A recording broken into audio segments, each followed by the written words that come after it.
মূর্তিপাড়ায় চলছে শেষ তুলির টান। আগামীকাল 17ই সেপ্টেম্বর দেবাদিদেব বিশ্বকর্মার পুজো। তাই শিল্পীরা ব্যস্ত মূর্তির পরিপূর্ণতা দান করতে।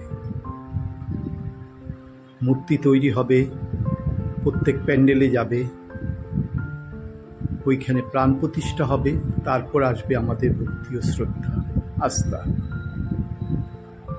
ছোটবেলার কথা খুব মনে পড়ে, যখন স্কুল ছুটির পরেই বাড়িতে আসার সময় প্রত্যেক প্যান্ডেলে প্যান্ডেলে গিয়ে দেখা মূর্তির কাজ কতটুকু। বিশ্বকর্মা পুজোর পর থেকেই আমাদের এই কাজ শুরু হয়ে যেত। কখন খড়িমাটি করলো, কখন চোখ ফুটাবে, কখন রং করবে, ইত্যাদি ইত্যাদি। আজ এই বয়সে এসে চিন্তা করলাম, একটা মূর্তি তৈরি করতে কতগুলো লোকের পরিশ্রম জড়িত,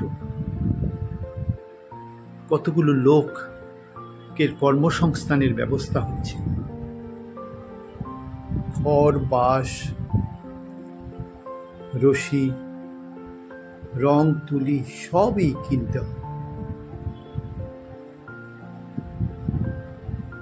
সব কিনে শিল্পীরা একটা মূর্তির পরিপূর্ণতা দান করে। শুধু কি মূর্তি, প্যান্ডেলটাও ঠিক সেইভাবে তৈরি হয়। প্যান্ডেলের শিল্পীরা এখন খুবই ব্যস্ত প্যান্ডেলের পরিপূর্ণতা দিতে।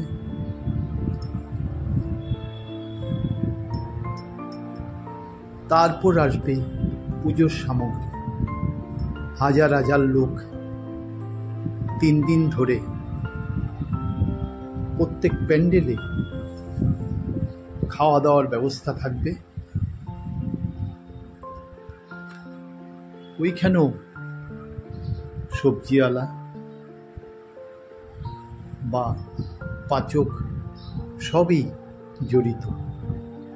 তাহলে প্রাচীনকালে যারা এই মূর্তি পূজার প্রচলন করেছিলেন, তাদের এই বিজ্ঞানসম্মত চিন্তাধারার জন্য আমি খুবই প্রশংসা জ্ঞাপন করি।